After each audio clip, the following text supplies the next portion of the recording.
Alright, so here in the second half of this round, and this is the, 1670 round. The English, I forgot to do the Royalist turn during the French turn. The Royalists went in, tried to knock, and succeeded in knocking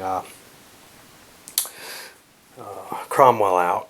Cromwell came back then, out of the siege. Cromwell came back and actually more or less won. He didn't get a victory here, but he knocked the Royalist army so low that they're probably going to have to withdraw and maybe just take a chance at some point later at breaking a siege. But that's also a chance of losing a battle.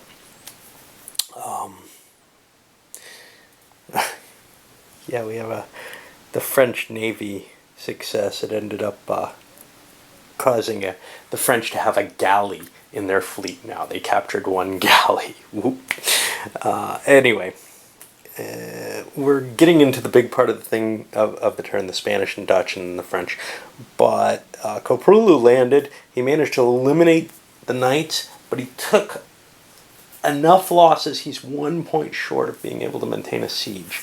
So what he's got to do is he's got to ferry troops in, and he may not be able to take Malta in this turn. They did clear up a little problem up here, though.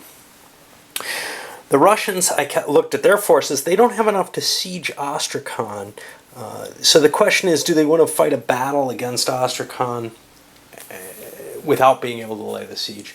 That's a hard decision to make. I've chosen not to spend the money on that. Of course, that means that Astrakhan's army will still be partially there for next turn, which gives them more veteran quality troops. Alright, on to the big boys. Alright, end of the second round, and the power of the leaders really showed itself up here. What we ended up with was, let's see, the Dutch landed down here with the Spaniards, burnt the French trading post because they're going to go back and capture this one. One is a possible trade option, the other one destroyed, so they don't have to sit around and build a fort to hold it. Over here, the French army was also destroyed, the French army in the New World, and the Spanish army has taken this Monterrey, and now they can move up and take San Diego. And then actually they can push forward and start hitting those French colonies if they want to. I really ought to get some of those Dutch moving down there, but they've got to do some exploring to find their way, and that's very risky without a leader at all. Mainly, those troops were there just to defend the Dutch, and maybe they're safer that way. Down here, what a mess. Okay. So, Siegen laid siege to Champagne. The Hanoverians laid siege to Artois. There's some Hanoverians in here too. So now there's this huge front, and it was too far away for Condé to be able to respond. Now, on his own turn, he didn't want to respond because he had something to do, because the French had something to do with Turin. Beyond that, the separate French fleet, at some point or another, I don't remember when, maybe it was last round, tried to make a breakout in this direction, and they were defeated and driven back in some way or another. Oh, these were the guys who attacked the Spanish fleet. Well, the Dutch sailed over to deal with them, drove them back, all well and fine, and the Spaniards laid siege down here to Pau in Adour. That's going, to further put pressure on the French, and there, of course, the continuation that you no longer see of Montecuculi's siege. Okay. On the French turn, they move Condé down. There's not much he can do. He'd have to spend 100 points, $100 to make a move along with Turin. Turin marched into here. Turin and Montecuculi fought out a rather epic battle, and Montecuculi was destroyed. Habsburg army in Italy is gone. Montecuculi and Turin were both wounded, sacked, whatever, and are now on the track. Neither one's out of play at this point, but it does cause some problems. But the other French fleet, I don't remember which one, Duquesne got killed or sacked from his fleet. The other French fleet made an attempt to get out. It also was defeated, but you can see now Tromp's in charge, the other Tromp. Reuter got killed. which kind of balances out the peace conditions of that. But the French Navy is just gone. It's down to, I think, 3 ships. They lost the galley trying to cross the sea, trying to sail across the Med. So now, I mean, the French's only hope is to keep winning with their great leaders, but they're running out of great leaders. They're going to have to commit somebody over here. Of course, you know, if they didn't have to rely on Condé, if they didn't have to rely on trying to break up the enemy's sieges, they could be winning, you know, their own sieges. They have some good leaders. But unfortunately, they've got to run back and forth, and it's very much like a Frederick the Great type situation where there's excellent leaders for the French, like with the Prussians, but they're too busy trying to put out every fire that there is. Okay, another round, and the French are glad to have Turenne back. Without him, well, they swung the army into position to hit the Spaniards. Condé could have attacked one of really either the Dutch or the Hanoverians, and either one would have been interesting. But instead the decision was made to send Vauban, who's not terribly good, as you can see, as an actual military leader with 111, but he's got that -4 siege into Puelles. Now, the problem with him is there was 1 strength point of Cav there, and any roll above a 5, any roll 5 or higher that he had gotten on his 2 combat rounds, he would have wiped that out, but he didn't get one. So he was forced back and then had to take an attrition roll with his wonderful maneuverability. He's not meant to lead forces, and he really shouldn't even have a command rating. He should just be a siege dude. In fact, he's the reason that I play with siege factors being cumulative, which I don't think is specified in the rules, but he doesn't make sense otherwise. You wouldn't leave Vauban alone in charge of a siege. He'd probably have an overall commander in place, and he would be the siege engineer in chief or whatever. Anyway, not a lot done by the French. The Allies didn't manage much either, though. They did scare away the French fleet. It's now over in the Caribbean, the privateer fleet, after taking some damage. And the Dutch came over here and drove away one of the Turkish fleets that was preying on Dutch shipping. Over here, the Spaniards marched up and laid siege to San Diego, and they'll be taking that back if they get a shot. They didn't get a good roll this time. The English managed to spread their forces, and it's a risky thing, but if this lasts much longer, there's a good chance the Royalists are going to come charging down. Now, they actually have an advantage against this force because there's no leader there, and they have a very good leader, pretty much the equivalent of Cromwell. Well, there's the end of 4 rounds and the end of the turn, and, you know, it just happens so many times where it just feels like, damn it, I can't quite get to grips on the opponent. That's one of the most frustrating things about this game. I think I've mentioned it before.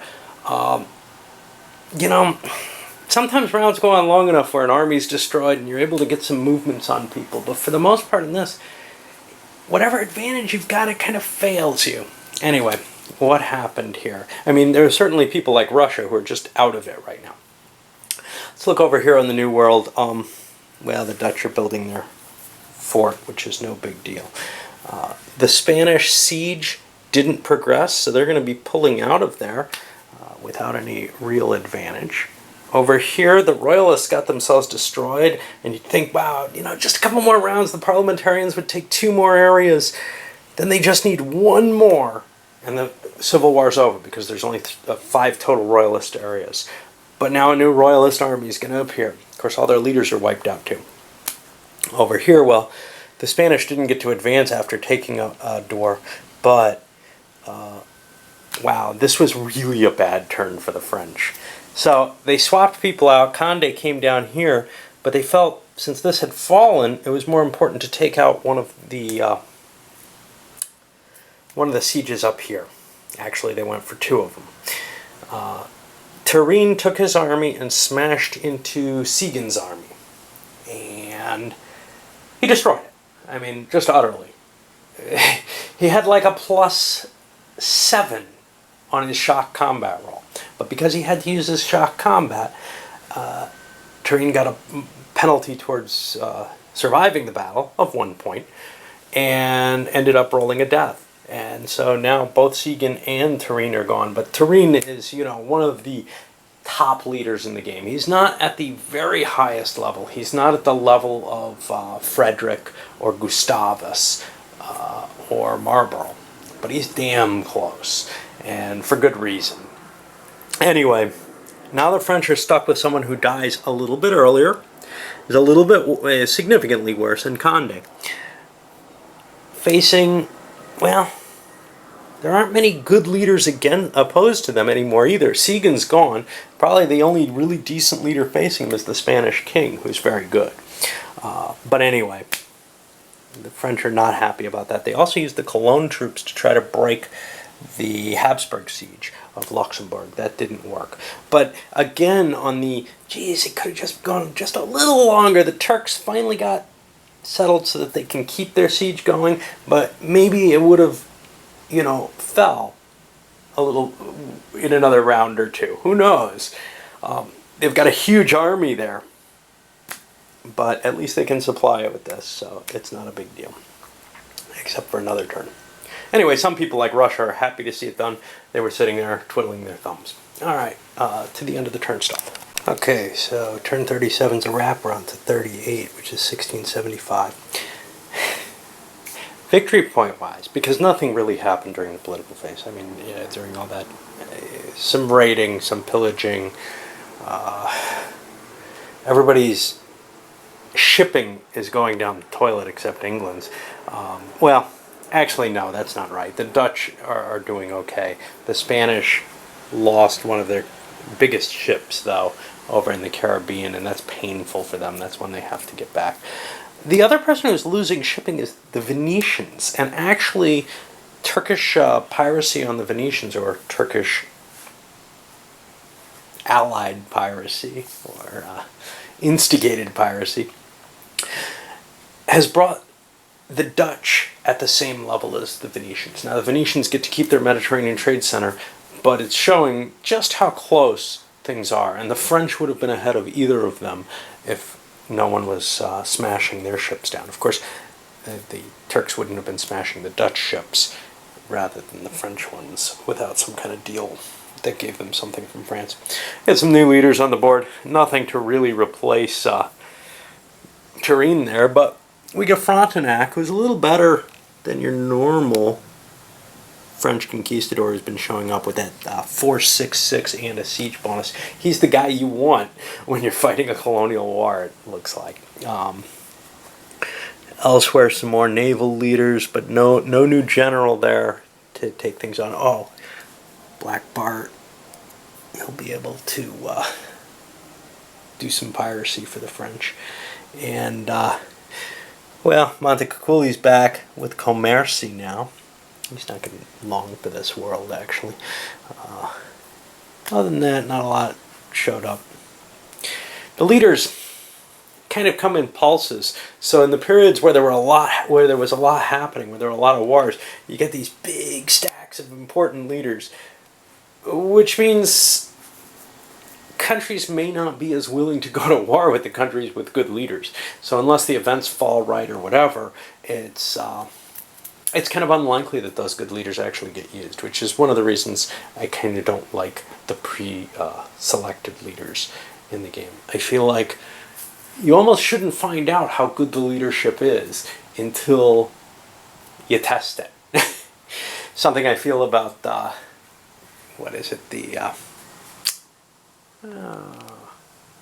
Civil War up here. And for that matter, probably for the people as well. But especially with Civil War, it always made me want randomized leaders. I don't need to know that that's Longstreet, although I kind of like to. And that's the same conundrum I have with this is, yeah, I want those real leaders there, sort of. When I roll up rulers, as I do in this, or as I do in, let's see if it's here, Empires of the Middle Ages, sticking over there. I end up with this kind of, I I want to name them. I want to know who they are. I want to place them in history and make them sort of real. I don't know what the compromise is. I just don't. It's nice having named people. It's really nice. It links you to the history. It makes you go up and look someone up on Wiki, or if you don't recognize them, or it links you better to someone you already understand and know a good deal about. Oh, the Dutch got someone cool.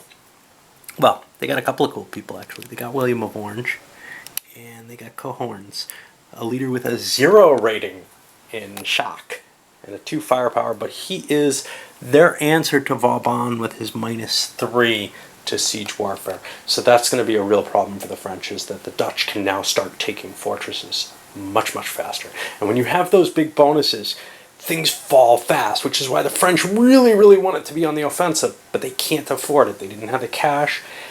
They had the leaders, but they just didn't have the money to push it. They had the army, but they were lacking one ingredient. And they had it the turn before, but not enough.